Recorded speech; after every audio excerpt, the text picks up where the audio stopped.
Hi, எல்லாருக்கும் வணக்கம். இன்றைக்கி என்னென்னா சொரக்காய் கூட்டு தாங்க செய்ய போகிறேன் பாப்பாங்களுக்கு. தான் பாசிப்பருப்பு எடுத்திருக்கேன். சொரக்காய், பச்சை மிளகாய், பூண்டு, வெங்காயம், தக்காளி எல்லாமே எடுத்திருக்கேன். அதில் பாசிப்பருப்பில் கொட்டி விட்டுட்டு வேக வச்சு எடுத்துக்கலான்றதுனால எல்லாத்தையுமே போட்டுட்டு இருக்கேன்.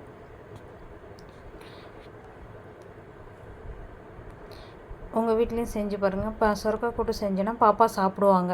ஸோ அதனால தான் சரி இன்றைக்கி மண்டேன்றதுனால செஞ்சு கொடுத்து விட்டுடலாம் அப்படின்னால செஞ்சுட்டேன். சாதம் அதுக்குள்ளே வெந்துடுச்சான்ட்டு பார்க்கலான்ட்டு பார்த்துட்டு இருக்கேன்.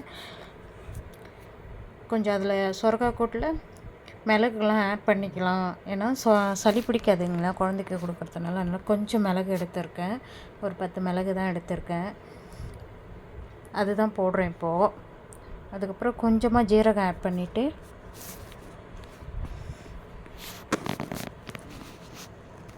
அப்புறம் மஞ்சத்தூள் கொஞ்சம் ஆட் பண்ணிக்கலான்ட்டு மஞ்சத்தூள் எடுத்தேன்.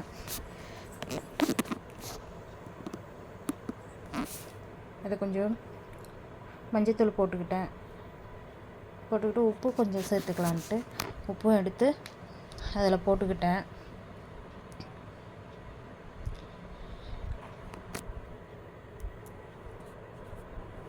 உப்பு கொஞ்சமாக போட்டுக்குங்க. ஏன்னா தாளிக்கிறப்ப கொஞ்சம் போட்டுக்கலாம். அதனால் சரி வேக வைக்கிறதுக்கு முன்னாடி கொஞ்சம் உப்பு போட்டுக்கலாம்னா உப்பு போட்டு எடுத்து மூடி வச்சிட்டேன்.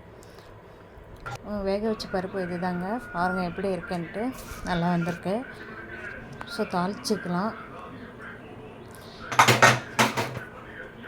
கடாயை வச்சுட்டு எண்ணெயும் ஊற்றிட்டு கடுகு போட்டுட்டு 2 பல்லு பூண்டு தட்டி போட்டுவிட்டேன். தோலோடவே தான் எப்பயுமே நான் தாளி போடுறதுன்னா எப்பவுமே பூண்டு தோலோடு தான் நான் போடுவேன். அதனால் தட்டி போட்டுக்கிட்டு அந்த பூண்டுக்கல்லை நீங்கள் செஞ்சு பாருங்கள் உங்கள் வீட்டில் இந்த மாதிரி.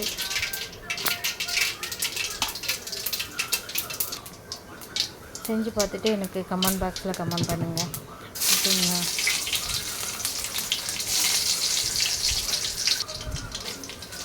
பூண்டு போட்டு வரமிளகாய் 2 கிள்ளி போட்டுட்டேன். தாளிச்சிட்டு கருவேப்பிலையும் போட்டு ஆட் பண்ணிக்கிட்டேன். போட்டு சொரக்காய் கூட்டு எடுத்து அப்படியே கொட்டிக்க வேண்டியது கடையில்.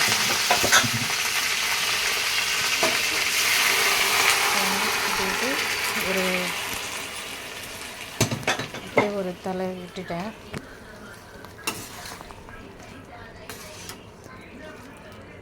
கரண்டி வச்சு நல்லா கிளறி விட்டுடுங்க.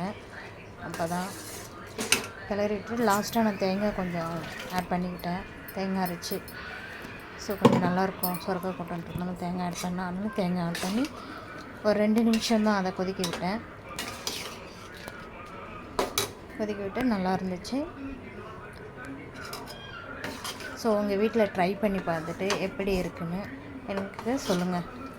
சரிங்க? மறக்காமல் சப்ஸ்கிரைப் பண்ணுங்கள். பெல் பட்டனை கிளிக் பண்ணிவிடுங்க. தேங்க்யூ.